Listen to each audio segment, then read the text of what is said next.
Hello, friends and students. Here I am outside in my mom's house. I decided to record a video talking about, with this more than 100 students, I guess. I am a Brazilian Portuguese teacher.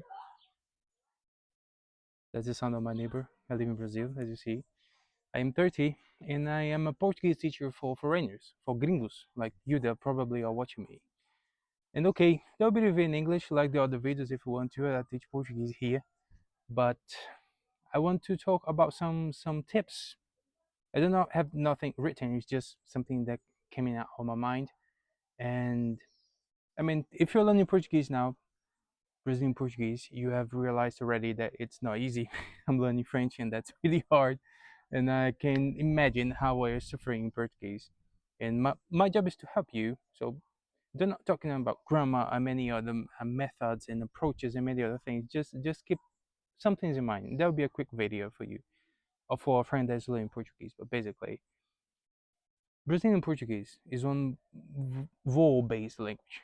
So basically, we speak like we are. For some people, say that we speak like we're singing, and that's very, very true.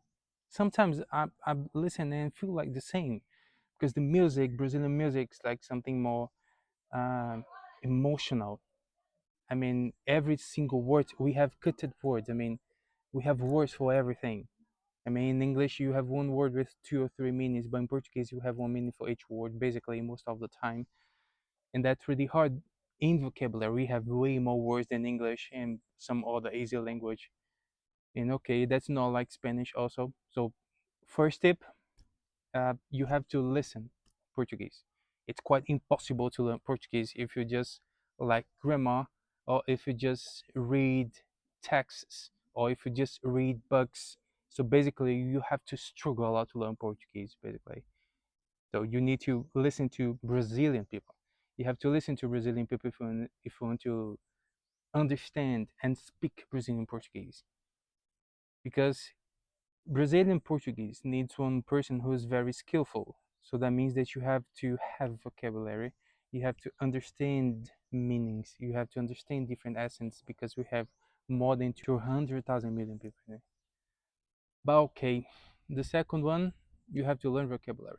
That's some bad news for you because we have lots of words and many of them with one very similar meaning but in very different contexts. So they are unique. And find one Brazilian friend. You had everything like this. Brazilian people also, we are hot because it's actually hot all the time. The sun's trying to kill us every day, and we have one feeling. On Brazilian mood that it's quite that's not similar in other one. I think Italian are very similar to Brazilian people, I guess, but they're way more rich anyway. But I feel like Italian are very similar. But anyway, if you have some doubts or if you are really struggling with some topic in Portuguese, leave in the comments. That's just one first video to understand how to do it. If the image and the microphone is good, just tell me. And if you have some questions for the next videos like this background, I don't know if you like it or you prefer the background of my house. So basically, I'm here to listen your suggestions and apply it. So check out my latest videos, the other videos if you want to. You have my website, beaportuguesewithgus.com. If you want to do some flashcards, they're excellent to vocabulary. And you have some texts with questions in the end for you who already know. You're B1 or A2 in Portuguese. Texts are good when you have some questions after. That's awesome. And see you in the next video. Bye.